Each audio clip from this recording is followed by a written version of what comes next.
Salve, salve pessoal que está fazendo Física 1, bem-vindos ao nosso canal Física com Krause, da Universidade Estadual de Santa Cruz, a nossa UESC, do curso de Engenharia Civil, os nossos calouros e também os demais alunos que estão fazendo a disciplina, refazendo a disciplina de Física 1.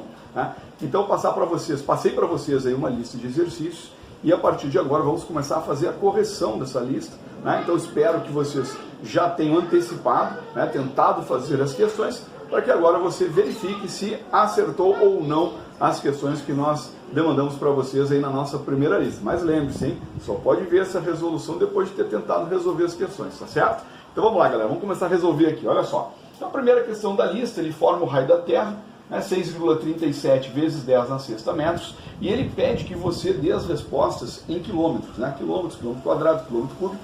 Então vamos fazer logo a transformação para quilômetro. Então nós tiramos aqui um 10 ao cubo, né, que corresponde a 1000, ou seja, o prefixo quilo, e aí ficou 6,37 vezes 10 ao cubo quilômetros.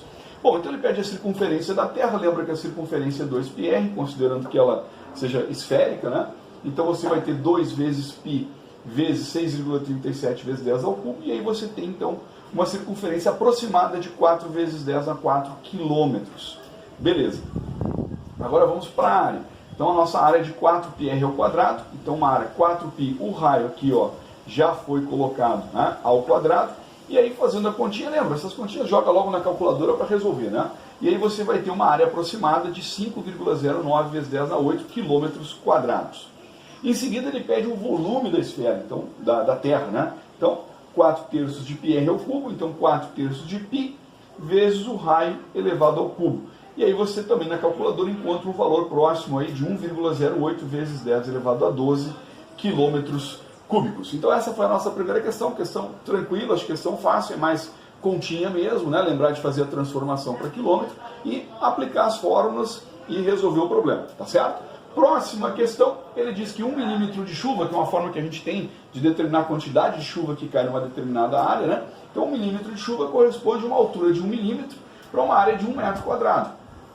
Então, numa determinada região, choveu 50 milímetros, né, para a área de 25 quilômetros quadrados. Então, o que eu fiz? Eu transformei os 25 quilômetros quadrados em metros quadrados, que é 25 vezes 10 na sexta metros quadrados.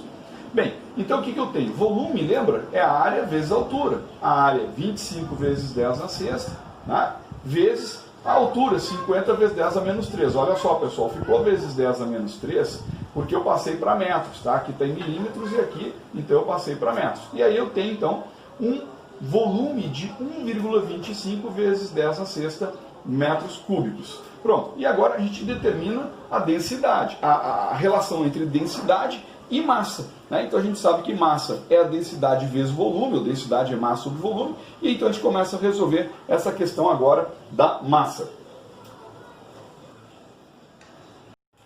Então, massa é a densidade vezes o volume, a densidade 1 vezes 10 a terceira quilogramas por metro cúbico, e o volume nós encontramos de 1,25 vezes 10 a 6 metros cúbicos, o que nos dá aí uma massa então de 1,25 vezes 10 a 9 quilogramas. Então essas foram as duas primeiras questões que nós disponibilizamos na lista. Questões fáceis, não são questões difíceis, mas são questões que você começa a ter uma habilidade matemática e começa a trabalhar com as grandezas físicas e as unidades de medida. Vou apagar o quadro e retorno com mais questões para vocês. Vamos lá. Vamos lá então, pessoal. Questão 3 agora, aí, né? Ele está dizendo o seguinte, tem uma escada, né? Então essa escada, os degraus da escada têm uma altura de 19 centímetros e uma largura de 23 centímetros. E aí seria mais seguro se nós aumentássemos a largura dos degraus para 28 centímetros. E a escada, ela tem uma altura total de 4,57 metros. Então ele quer saber qual é o aumento da distância horizontal que a escada vai ter, caso você aumente o tamanho do degrau.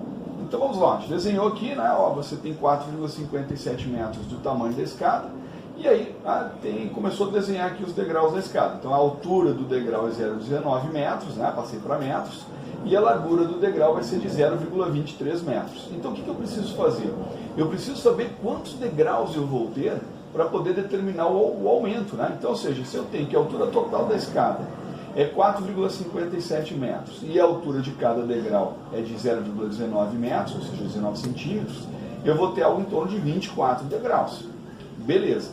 Então qual é o alcance que eu vou ter para frente, né, com esses 24 degraus, com um comprimento de 23 centímetros? Então com 23 centímetros essa escada vai ter uma distância horizontal percorrida de 5,52 metros, ou seja, ela vai abranger 5,52 metros. Se eu pegar agora e aumentar o tamanho do degrau para 28 centímetros, o que vai acontecer? Bom, continua tendo o mesmo número de degraus, só que agora com 0,28 metros. Tá? Então, ou seja, você passará a ter uma abrangência horizontal de 6,72 metros. E aí subtrai. Né? Então, subtraímos dos 28 para os 23. Tá? Então, e aí o que acontece? Eu vou ter um avanço, né, horizontal da escada de aproximadamente 1,2 metros. Então, mais uma questão resolvida, uma questão fácil também, mas uma questão que vocês da área de engenharia civil podem utilizar até depois, futuramente, para determinar as dimensões da escada que vão construir quando formados com fé em Deus. Tá? Vamos para mais uma questão. Vamos lá, galera, mais uma questão. Né? Diz o seguinte, que uma pessoa em repouso, ela necessita em média de 6 litros de ar por minuto, né? Tem que renovar o ar, né? 6 litros por minuto.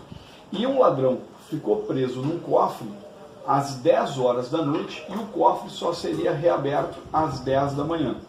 Bom, então só aqui eu já tiro uma informação de que ele ficou preso nesse cofre durante 12 horas, né? O que corresponde aí a 720 minutos, né? Lembra, você tem 60 minutos para cada hora, então isso vai me dar 720 minutos. O tamanho do cofre, 1,5 metro por 1,5 metro por 2 metros. Então, ou seja, esse cofre tem um volume total aí de 4,5 metros cúbicos, o que vai me dar 4.500 litros. Lembra, 1 metro cúbico são 1.000 litros, né?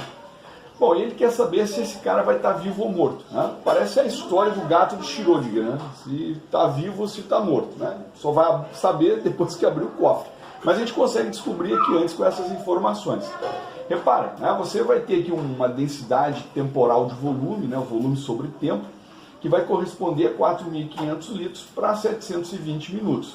Então, ou seja, dentro desse cofre o cara vai conseguir ter aí 6,25 litros de ar por minuto. Ou seja, ele vai usar 6,25 litros de ar por minuto.